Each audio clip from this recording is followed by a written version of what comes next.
大家好，欢迎来到快乐手工。朋友给我留言，想让我做这样子的一款包哈。那咱们今天话不多说，就开始吧。这个呢是一块180克的铺棉，这块铺棉的长度呢27厘米，高度呢是18厘米。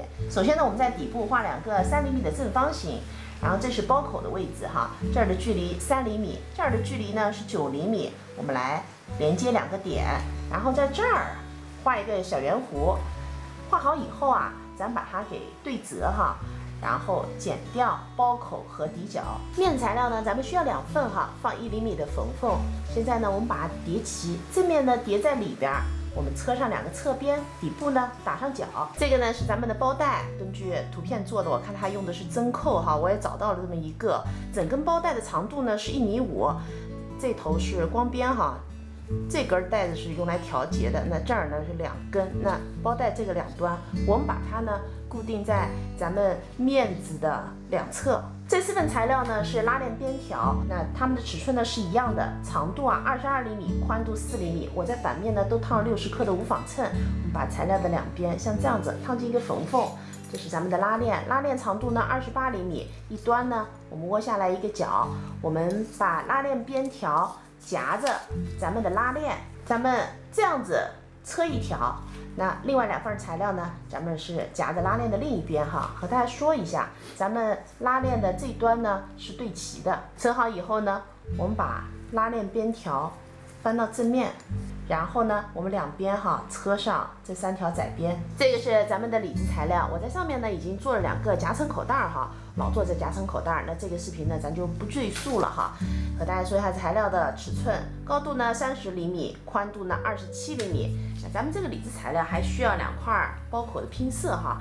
这个材料的尺寸呢，长度30厘米，宽度呢8厘米。我这个圆弧哈，就是按照面子上的这个圆弧画的。现在呢，我们把刚才做好的这根拉链啊，把它给分开，然后咱们把毛边的中心点和咱们这里子的中心点对齐，然后搁上一块拼色材料，我们这样子车一条线哈。这边呢也是一样的，车好以后呢，咱们把材料正面哈折在里边。我们把2个侧边呢给车上，打上底角，那底角的厚度呢和这个面子是一样的哈。现在呢就是咱们做包的最后一步了哈。我们呢先把里子向外烫进一个缝缝，面子呢包口的位置哈向里烫进一个缝缝，然后里子呢搁进面子里，整个车一圈窄边。包口一圈车好以后呢，不要忘记哈把拉链头给装上，然后我们尾巴上呢车上一个布片，整个包呢就做好了。我刚才量了一下尺寸哈，和网上呢是一样的，这个包还是跟有区别哈。它用的是块帆布，但白色的帆布拍视频的时候反光特别厉害，所以我这个包呢用的是一个很浅的一个土黄色，看上去像白色，它就不会有反光。因为是块棉布，所以呢我烫了180克的铺棉。如果您用的是帆布，而且是很密、很厚实也很硬挺的那种帆布的话，就不建议烫衬了。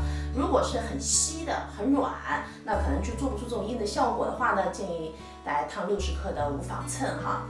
这期视频内容啊就是这些了，感谢您花宝贵的时间来看我的视频哈，记得呢帮忙点赞，咱们下期再见。